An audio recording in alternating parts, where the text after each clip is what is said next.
Bismillahirrahmanirrahim. Kemudian orang yang berhijrah yang perlu ada hal-hal yang perlu diperhatikan ya.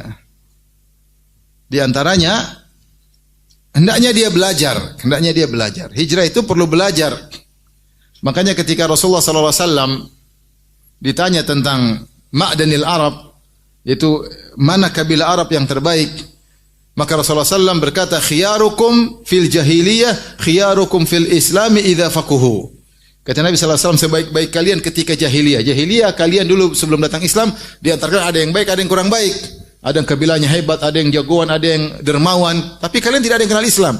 Nah, ketika Islam datang, kalian pun yang terbaik di zaman jahiliyah akan menjadi juga terbaik ketika Islam dengan syarat idza faquhu, kalau faqih, kalau belajar. Maka hijrah itu ya, orang berusaha untuk belajar, jangan hijrah-hijrah doang, belajar yang serius. Belajar yang serius, belajar yang benar.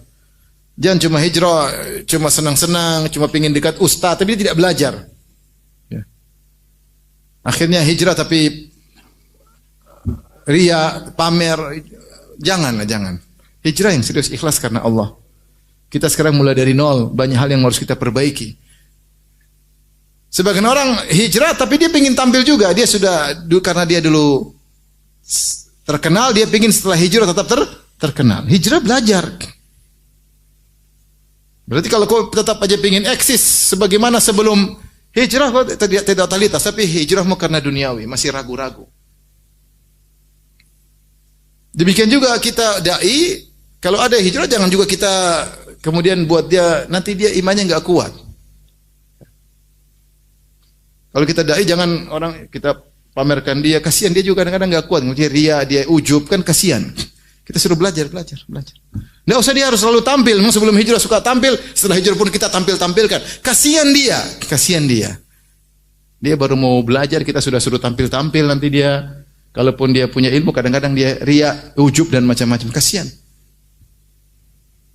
Kita ingin ajar dia, kamu hijrah karena Allah, belajar yang benar. Tapi kita perhatikan. Tapi tidak usah kita tampilkan sehingga dia sendiri tidak kuat menahan hal tersebut. Maka kalau hijrah, kata Nabi, idza faquhu, harus belajar yang benar. Serius belajar agama, menata kembali wawasan tentang agama sedikit demi sedikit. Bukan sudah hijrah kemudian senang-senang.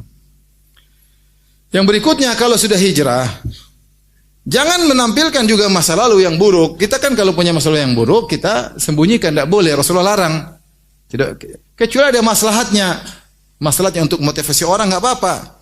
Seperti Salman Al-Farisi radhiyallahu anhu ketika dia masuk Islam, dia cerita tentang masa lalunya, bagaimana dia mencari kebenaran. Ya, seperti mungkin ada sebagian kawan yang mungkin dulu pernah menjadi pemusik terkenal, kemudian dia ceritakan bagaimana rusaknya dia ketika musik, supaya orang mengambil pelajaran, karena yang berbicara bukan orang yang tidak ahli. Saya dulu ahli musik dan saya bicara tentang pengalaman hidup saya, maka orang biar tahu mengambil pelajaran. Ini nggak ada maslahatnya. Tapi kalau nggak ada maslahatnya ngapain ya? Bahkan bangga dengan, saya dulu tipu-tipu orang banyak, ngapain dibanggakan? Atau masih punya tato, masih kelihatan tatonya, ngapain kau hijrah kau masih lihat apa? Tato dibuka gambar cewek, banci kamu. Maksudnya ngapain pamer tato lagi? Udah kamu berhijrah serius. Bukan untuk pamer-pamer kau dulu bajingan, ngapain? Sebisa mungkin kau sembunyikan. Ya. Hijrahnya masih ada kandungan ria-ria, pengen pamer-pamer. Jangan, orang seperti mudah tunggal, mudah jatuh. Ya. Makanya kita dai harus ngerti akan hal ini, jangan kita spekulasi dengan mereka orang seperti ini ya. Karena banyak orang yang kemudian terjungkal kembali. Maka jangan pernah pamer-pamer masa lalu kita yang buruk ya. Kalau kita cerita ada hal yang bermaslahat, maka kita cerita. Kalau tidak, ya, maka jangan pernah kita pamer masa lalu kita yang buruk. Nanti kita bisa kembali kepada masa lalu. Kemudian ketika berhijrah ya, dia berusaha mencari rezeki yang halal semampu dia. Berdoa kepada Allah.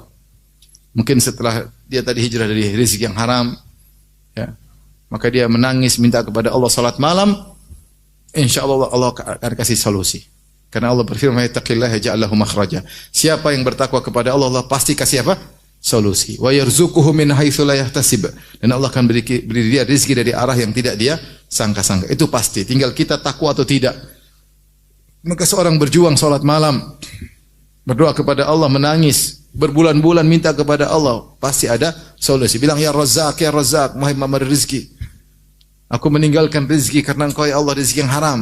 Gantilah dengan rezeki yang halal. Minta kepada Allah Subhanahu dengan penuh keyakinan. Mudah bagi Allah untuk memberi rezeki siapa saja. Maka minta kepada Allah. Suatu saat insya Allah dan pasti Allah akan bukakan rezeki buat seorang yang demikian.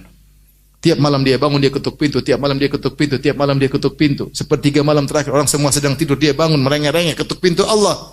Suatu saat pintunya akan dibuka. Cepat atau lambat. Cepat atau lambat. Ya. Taib,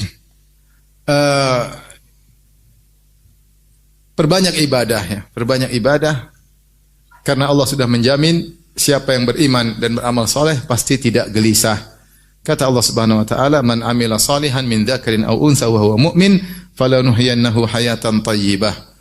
Siapa yang beramal soleh laki atau wanita dan dia beriman, maka akan kami berikan dia kehidupan yang bahagia.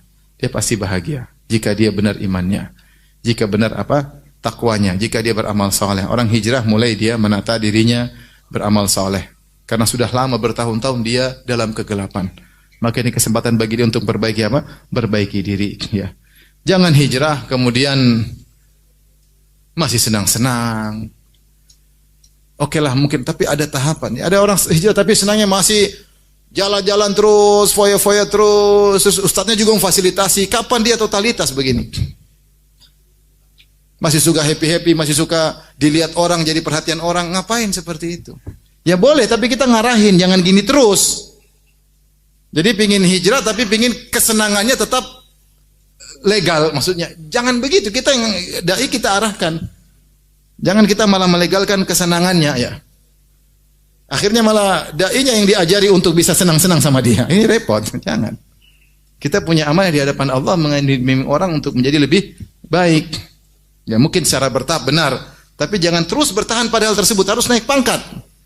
Lebih dekat kepada Allah, lebih meninggalkan perkara yang sia-sia, lebih zuhud kepada dunia. Bukan kemudian ngajarin, oh kamu hijrah, oh mobil mewah nggak ada masalah, silakan beli mobil baru. Jangan ngajarin foya-foya. Ini orang baru hijrah ya, kita pelan-pelan mulai kita ajar dia untuk semakin zuhud. Bukan malah kita terbawa hingga hijrah dia tidak pernah totalitas. Tanggung hijrahnya. Wallahu alam bisawab, ini saja yang saya sampaikan. Semoga kawan-kawan kalau sudah berhijrah diberi istiqomah oleh Allah Subhanahu wa taala. Kapan gelisah baca Quran? Baca Quran, berdoa kepada Allah, insyaallah gelisah itu hilang. Jangan gelisah nonton film Korea, tambah gelisah ya. Gelisah baca Quran, zikir, berdoa, insyaallah gelisah itu hilang. Baca doa, Allahumma inni abdun ibnu amatik, nasiyati biyadik, madin fiya hukmuk, adlun fiya qada'uk, as'aluka bi kulli ismin huwa lak sammaita bihi nafsak aw anzalta fi kitabik aw 'allamta ahadan min khalqik aw ista'tharta bihi fi ilmil ghaibi indak anta jal qur'ana rabi'a qalbi wa nura sadri wa jala'a huzni wa dhahaba ghammi. Baca doa tersebut. Ya Allah, aku adalah hamba-Mu, ciptaan Engkau ya Allah, dan aku adalah putra dari hamba-Mu. Ayahku juga ciptaan-Mu. Aku adalah putra dari hamba perempuan-Mu. Ibuku juga ciptaan-Mu. Ubun-ubunku di tangan-Mu. Kau yang mengatur kebahagiaanku, Kau yang mengatur rizkiku. Madin fiya hukmuk, segala keputusan pasti berlaku kepadaku. Adlun fiya qada'uk, segala yang aku jalani pasti keadilan darimu. Kau tidak mendolimi siapapun. Maka aku mohon kepada Engkau dengan bertawasul dengan seluruh nama-Namu yang terindah yang Kau turunkan ke dalam Al-Quran, atau Kau ajarkan kepada salah seorang dari hamba-Mu, malaikat atau nabi Kau ajarkan, atau Kau sembunyikan dalam ilmu gaib-Mu. Aku bertawasul dengan nama-Namu yang indah semuanya tersebut agar Kau menjadikan Al-Quran adalah penyejuk hatiku, cahaya bagi dadaku, penghilang kegelisahanku dan penghilang kesedihanku. Insyaallah hilang. Jangan kemudian lagi gelisah, telepon kawan-kawan lama, ayo. Nah ini tambah gelisah. Jadi kalau hijrah totalitas. Memang tidak bisa langsung, tapi bertahap. Bertahap. Tidak juga langsung kenceng. Kencang, terjungkal. Pelan-pelan, semuanya pelan-pelan. Semuanya pelan-pelan. Alhamdulillahi Rabbil Alamin.